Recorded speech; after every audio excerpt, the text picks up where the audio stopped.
ہر نرماتا نردیشک جو ہے وہ کہانیوں کی بات کر رہا ہے، وہ کہہ رہا ہے ہمیں اچھی کہانیاں چاہیے، چاہے جو بھی ان کا سٹار کاسٹ ہو، کہانی میں دم نہیں ہے اگر تو وہ فلم نہیں چلا پائیں گے۔ جتنے سفید بال میرے سر اور داڑھی میں ہیں اس سے کہیں زیادہ رنگین میری زندگی رہی ہے۔ بالی ووڈ کے 3 خانز میں سے صرف سلمان خان 2019 میں پردے پر نظر آئے۔ سلمان کی بھارت نے 200 کروڑ کا بزنس کیا اور دبنگ 3 کی کمائی بھی 100 کروڑ کا فگر پار کر چکی ہے، لیکن پہلی 2 دبنگ کے سامنے دبنگ 3 پھیکی نظر آ رہی ہے۔ رتل جوشی، وائس آف امریکہ، دلی۔ ناراضگی اس بات کی نہیں ہے ہمیں کہ تم ہمارے۔ اور آج کے شو کے آخر میں کہانی ایک بہت ہی غیر معمولی جگہ سے، منگولیا سے، چین اور روس کے درمیان واقع چنگیز خان کا وطن۔ یہاں صدیوں سے لوگ خانہ بدوشی کی زندگی گزار رہے ہیں، لیکن اب شہروں کی آبادی بڑھ رہی ہے اور خانہ بدوشوں سے وہ زمین بھی چھنتی جا رہی ہے جہاں وہ کبھی بغیر اجازت مانگے رہ سکتے تھے۔ وائس آف امریکہ کی ٹیم منگولیا کے سرسبز اور بلند پہاڑوں میں گئی، جہاں بدلتے وقت کے ساتھ روایتی طرز زندگی اب خطرے میں پڑ گیا ہے۔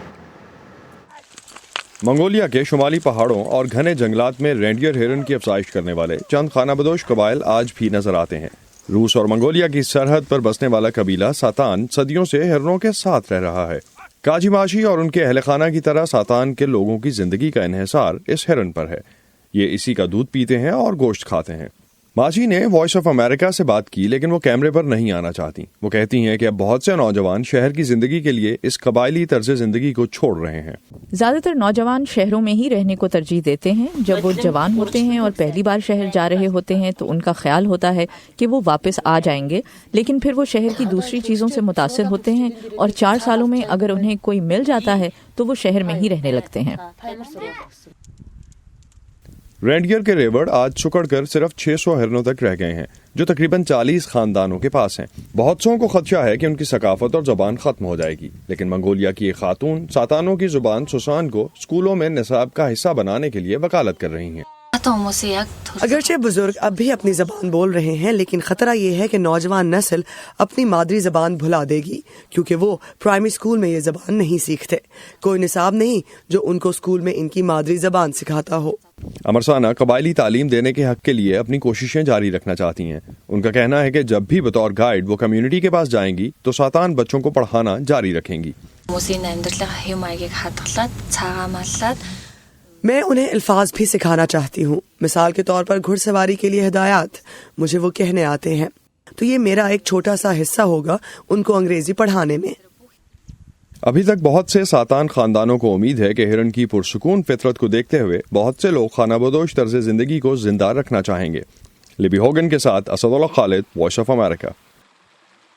اور اسی کے ساتھ ختم ہوتا ہے سال 2019 کا آخری ویو 360۔ ہماری ٹیم آپ کی شکر گزار ہے کہ آپ نے اس سال ہمیں اپنی زندگی کا حصہ بنایا، اور امید ہے کہ نئے سال میں بھی ہمارا اور آپ کا ساتھ یوں ہی بنا رہے گا۔ facebook.com/VOA اردو کا پیج آپ کے لیے ہر وقت حاضر ہوتا ہے۔ ٹویٹر پر ہمارا ہینڈل ہے @UrduVOA، اور انسٹاگرام پہ بھی آپ اردو VOA کو فالو کر سکتے ہیں۔ ہماری پوری ٹیم کی جانب سے آپ سب کو نیا سال بہت مبارک ہو۔ امید ہے یہ ہم سب کے لیے بہت سی خوشیاں لے کر آئے گا۔ سارے زمان کو اجازت دیجیے، کل ایک نئے سال میں ایک نئے شو کے ساتھ آپ سے پھر ملاقات ہوگی۔ تب تک کے لیے خدا حافظ۔